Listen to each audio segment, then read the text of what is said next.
ঈদ উল ফিতরের আনন্দে মুখরিত গোটা ভারত। ৩১ মার্চ সকালে দিল্লির ঐতিহাসিক জামা মসজিদে প্রায় লক্ষাধিক মুসল্লি একসঙ্গে ঈদের নামাজ আদায় করেন। এরপর পরস্পরকে আলিঙ্গন করে শুভেচ্ছা বিনিময় করেন তারা। ঈদ উপলক্ষে রাষ্ট্রপতি দ্রৌপদী মুর্মু, প্রধানমন্ত্রী নরেন্দ্র মোদী এবং উপরাষ্ট্রপতি জগদীপ ধনকর দেশবাসীকে শুভেচ্ছা জানান।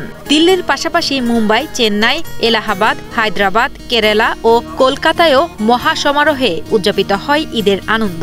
এখানকার হিন্দু মুসলিম সব সব এক প্লেট সাড়ে প্লেট উঠে আসে, কোনো ভেদভাব নেই। হিন্দু মুসলিম এখানে কোনো ভেদভাব। এই বাংলার হিন্দু এবং মুসলিমরা এমন ভাই ভাই যে কাজী নজরুল ইসলামের কথাটা, কবিতাটা মনে পড়ে যায়। হিন্দু মুসলিম একদিনতে দুইটি কুসুম, হিন্দু মুসলমান, মুসলিম তার নয়নমণি, হিন্দু তার প্রাণ। এখন এ বাংলাতে আছে, তবে কিছু কিছু উস্কানিতে পা দেওয়ার চিন্তা ভাবনা নিচ্ছে। তাদের এই বাংলায় আশা করি দিদি থাকতে তাদের স্থান হবে না। আর কলকাতার রেড রোডে ঈদ উল ফিতরের প্রধান জামাত অনুষ্ঠিত হয়, যেখানে প্রায় লক্ষাধিক মুসল্লি একসঙ্গে নামাজ আদায় করেন। সেখানে কলকাতা পুলিশ নিরাপত্তা ব্যবস্থা জোরদার করেন। মুখ্যমন্ত্রী মমতা বন্দ্যোপাধ্যায় অনুষ্ঠানের মঞ্চ থেকে মুসল্লি সম্প্রদায়ের মানুষদেরকে সতর্ক থাকার আহ্বান জানান এবং কোনো প্রচারণায় পা না দেওয়ার পরামর্শ দেন।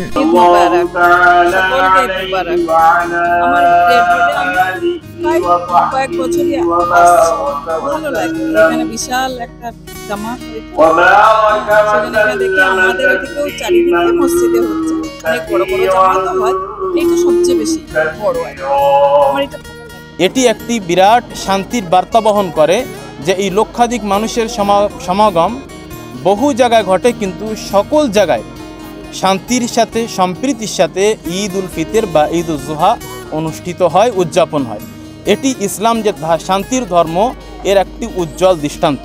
বিগত কয়েক বছরে করোনা মহামারী, নির্বাচন সহ নানা সংকট কাটিয়ে ভারতে এবার ঈদের বাজারে ফিরেছে প্রাণ চাঞ্চল্য। কেনাকাটায় ছিল ব্যাপক উৎসাহ উদ্দীপনা।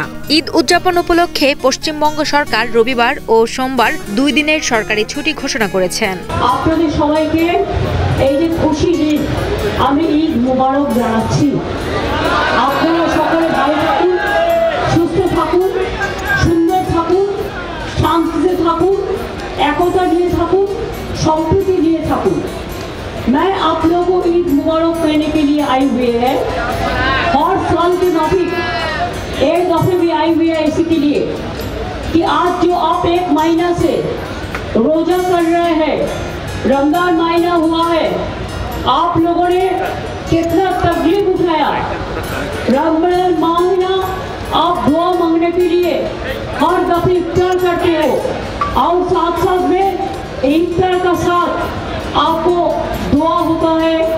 हम भी बहुत सारे इफ्तार में अटेंड भी किया है।